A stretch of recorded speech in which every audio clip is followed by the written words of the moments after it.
I want to show you how to stretch your calf muscles using static stretching. You can push yourself against the wall, keep your navel in, your stomach tight, and I'm going to lean my hips slightly forward as my back leg is straight.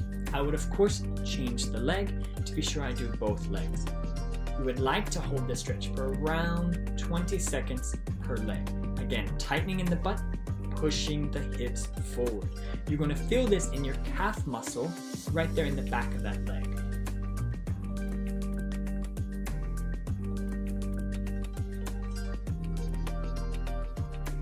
Here's a variation that you can do on the stairs. I'm holding on to the stair railing, which I do suggest, and then I'm simply going to drop my heel off of a step. You'll feel it immediately in your calf. Go only as far as you can handle it. If you're feeling pain, then do stop.